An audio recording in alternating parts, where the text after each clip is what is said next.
Today we're going to talk travel and tourism management degrees.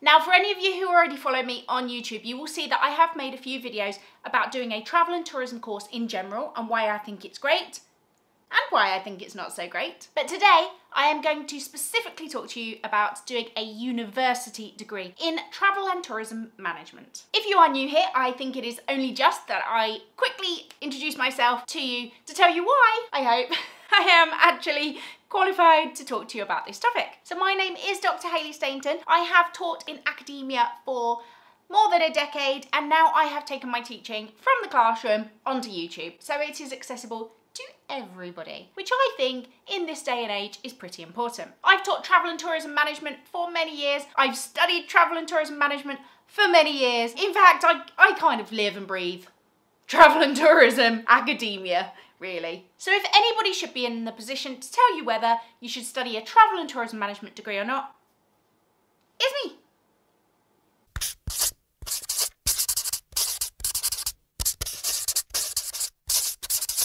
The travel and tourism industry is the biggest industry in the world, and if I do say so myself, it's pretty freaking awesome. Just look at this book.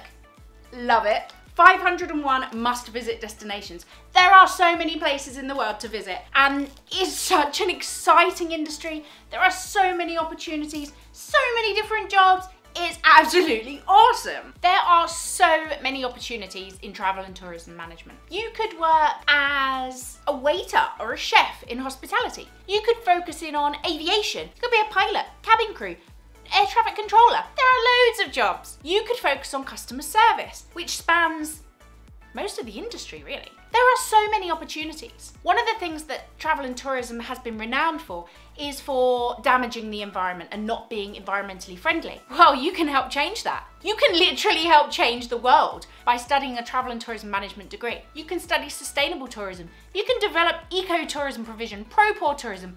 The world really is your oyster.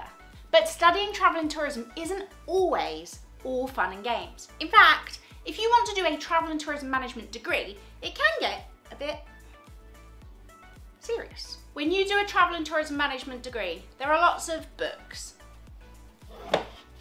You like reading? Some of them are pretty big.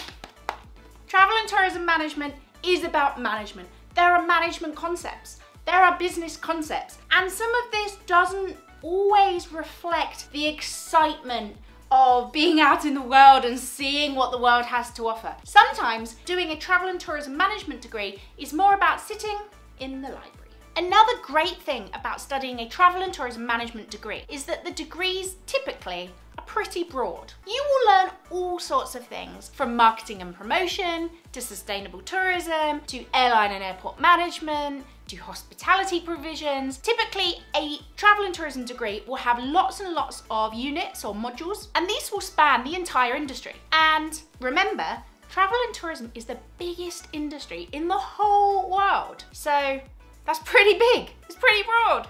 But doing a travel and tourism management degree is not the same as doing travel and tourism at school or at college. You probably won't have too many of those pretty fun role plays. Things like flight demos and serving customers and practice your customer service. There'll be more of this.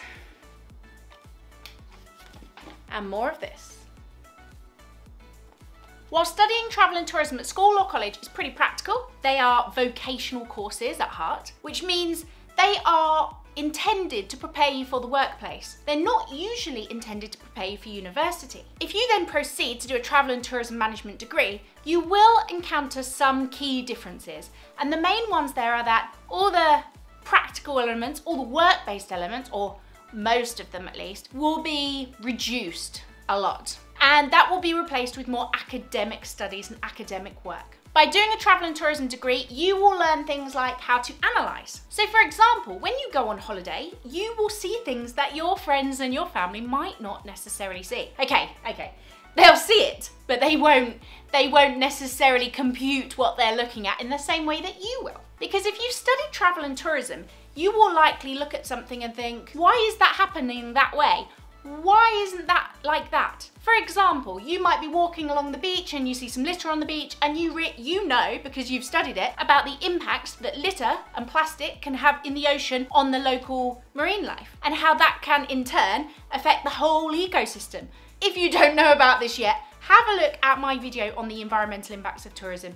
It's insightful, to say the least. Anyway, I digress. You will look at the world, particularly when you are on holiday, through a different lens than other people, because you will develop your analytical skills within the travel and tourism industry and the business sector as a whole, really. Now, as I explained to you at the beginning of this video, I have studied travel and tourism management quite a lot.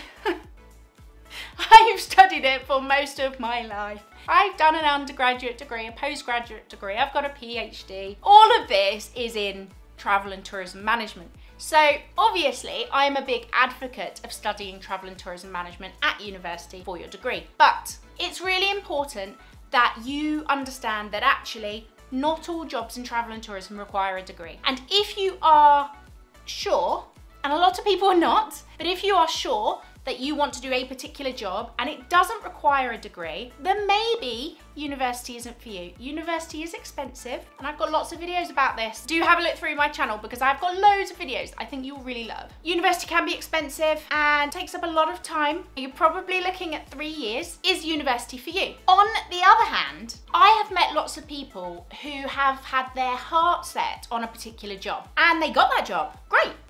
But after a few years, they wanted something more and they were held back because they didn't have the degree. So for example, cabin crew. I've worked as cabin crew and I met many people who really desperately wanted to be cabin crew. It's a lot of people's dream job. But after a few years, they became a little bit disenchanted, a little bit bored perhaps, and they wanted something else. But they were really limited because a lot of the promotions within the airline required you to have a degree, or other roles within the airline meant you might need a degree.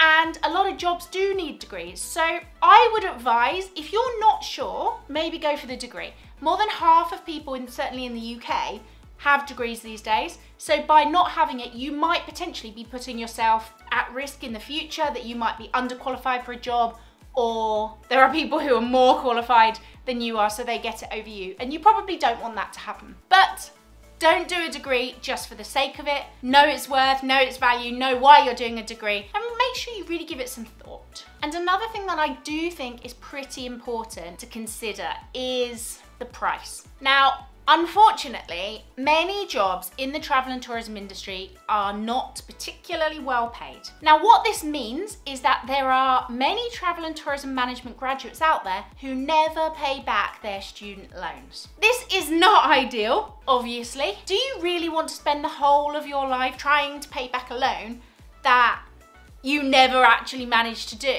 That's not ideal. So I really think it's a good idea to sit down, to have a think about what jobs you might like to do. How much do those jobs pay? What are the career prospects? What are the promotion opportunities? Then have a look at how much does it cost to do a degree? This is different in different parts of the world. In the UK, you're probably looking at about £9,000 a year. That's just your tuition. So on top of that, you are then going to have to add in the cost of housing, living allowances, etc., etc. So that adds up to quite a lot over the span of 3 years, or maybe 4 years, depending on what kind of course you're doing. Is it worth it in the grand scheme of things compared to the jobs that you are interested in applying for? Are you going to be able to pay that loan off? Are you going to be able to earn enough money? So this is something that you really need to have a think about. So what I would do is start to write things down.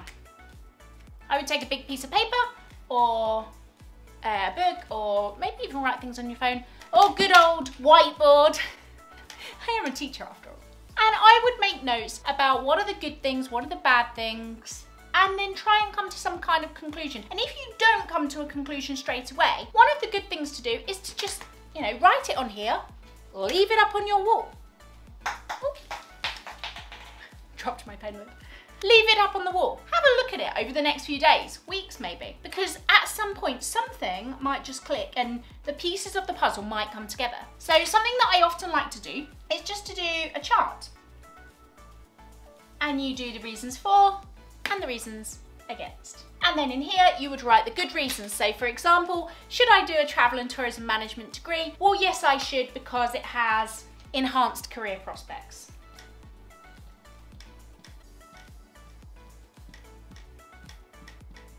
Should I not do a travel and tourism degree? Well, maybe not, because it's expensive. And what I tend to do is I will work down the list and I will have a look, actually, which side is bigger? Is it the positives?